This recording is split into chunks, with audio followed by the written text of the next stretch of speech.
Nakuja mbele yenu kuelezea kuhusu kilichonifanya nitoke Wanamange. Mimi binadamu na mabro chini wanaman binadamu.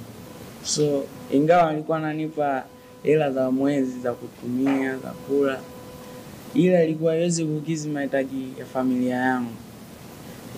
Ndio ikanibidi mimi niweze kutoka Wanamani, tuanze sasa kupanga mikakati ya kazi.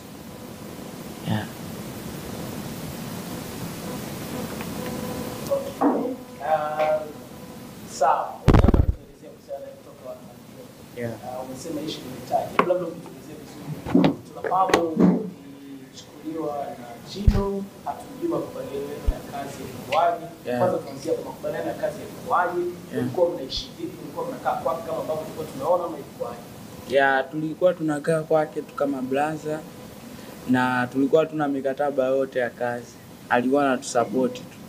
Ila sasa nadhani tutakuwa na mikataba ya kazi rasmi, nafanya kazi Wanamange.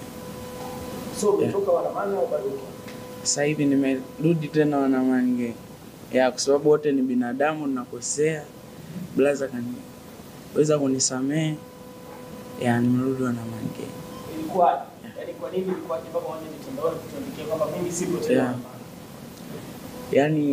Kwamba mimi alikuwa fresh brother, ananipa hela za chakula, za kula kila mwezi nini.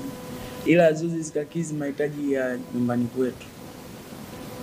Ananipa hela kukidhi mahitaji yangu mimi, ila kwetu haiwezi kukidhi.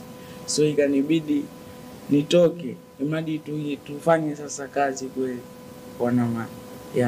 Lakini kwa namna ulipoandika unaonyesha kama unateswa au unapitia. Binafsi wanaomba nijibu swali. Ndugu Sergeant ni msanii ambaye alikuwa anaitwa nani kwa kutambulisha? Mimi naitwa D-Square.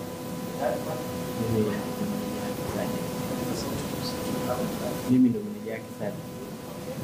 Nilikuwepo kwa anko pale. Sisi tunapenda kumuita anko. Kwa anko mrefu, lakini changamoto iko pale kwa tunashindwa kazi zetu kwa wakati.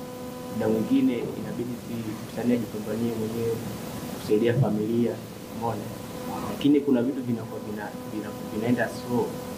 Kwa hiyo sisi wenyewe pamoja na msanii tukaona kwa nini tusijaribu kufanya, yaani kwa nini tusifanye yenyewe?